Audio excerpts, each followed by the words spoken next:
বিরিয়ানি দোকান থাকে সেখান থেকে কিনো, হিন্দু ভাইয়ের দোকান ছাড়া বিরিয়ানি কিনবে না। আমরা যে মাংস কিনি কোন হিন্দু ভাইয়ের মাংসের দোকান ছাড়া মাংস কিনবো না। আমরা হালাল মাংস খাবো না। প্রত্যেকটা দোকান জিনিসপত্র যাই কেনেন না কেন, প্রত্যেকটা দোকান যারা হিন্দুরা আছেন কান খুলে শুনে নিন, আমাদের ধর্মের বাইরে কোনো লোকজনের থেকে আমরা কোনো does not promote any violent, harmful, or illegal activities. All content provided by this channel is meant for an educational purpose only. বলছিলাম ভাই কিছুদিন আগে আইনজীবী প্রস্তাব বাগজি উনি বলেছেন একটা রাজনৈতিক প্রকাশের সমাবেশ থেকে বলেছেন যে মুসলিম দোকান থেকে বিরিয়ানি কিনবেন না, মাংস কিনবেন না, আমরা হালাল খাবার খাবো না। এই যে একটা সমাজে যে বার্তা ছড়াচ্ছে এটা অনেকটা সাম্প্রদায়িক দাঙ্গার মতো না, এই নিয়ে আপনি কি বলবেন? দেখুন, খাওয়া পড়া এগুলো সবটাই নিজের ব্যক্তিগত স্বাধীনতার উপর।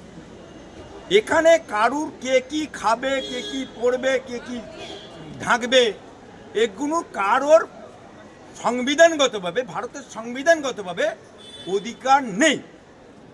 আর কৌস্তব বাগচি তিনি কংগ্রেসের নেতা ছিলেন, উনি বিজেপিতে জম্মা 8 দিন এসছেন। আমার হাইকোর্টের লার্নেড অ্যাডভোকেট, নো ডাউট, কিন্তু সে তো আইনজীবী হিসেবে বক্তব্য দেয়নি, সে একটা মঞ্চে গিয়ে বক্তব্য দিয়েছে, একটা রাজনৈতিক মঞ্চে গিয়ে।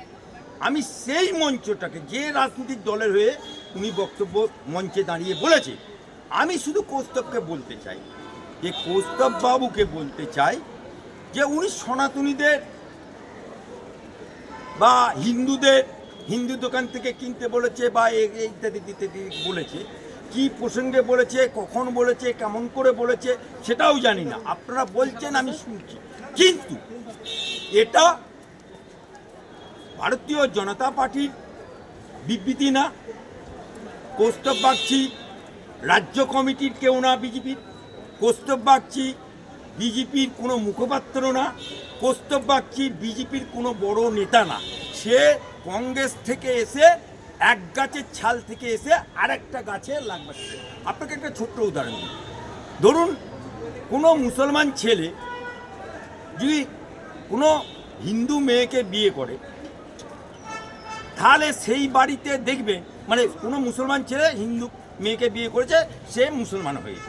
এবার সেই মুসলমানটা দেখবেন, মানে হিন্দুর মেয়েটা মুসলমান বাড়িতে এসে বেশি বেশি করে নামাজ পড়বে, বেশি বেশি করে রোজা করবে, বেশি বেশি করে নফল নামাজ পড়বে, মানে পুরো হিজাব পরে থাকবে। তখন পাড়ার লোকেরা বলবে, বাবা দেখেছো, আমরা মুসলমান ঘরে জন্ম নিয়ে মুসলমানের বউ হয়ে এত নামাজ পড়তে পারি না বাবা, এত রোজা রাখতে পারি না, এত বেতরের নামাজ পড়তে পারি না বাবা, এ বাপু মানে এত পারে।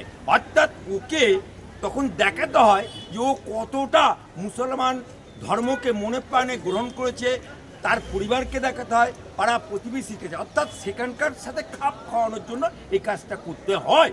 ঠিক একইভাবে কৌস্তব বাগচি ছিল কংগ্রেসের, সে এসছে বিজেপিতে। ও ভাবছে যে আমি বিজেপিতে এসে এরকম বক্তব্য দিলে বিজেপির লোকেরা বোধহয় আমাকে দেখতালি দেবে, কিন্তু এটা বিজেপির রাজ্য সভাপতি বলেনি, এটা বিজেপি কেন্দ্রীয় সভাপতি জেপি নাড্ডা বলেনি।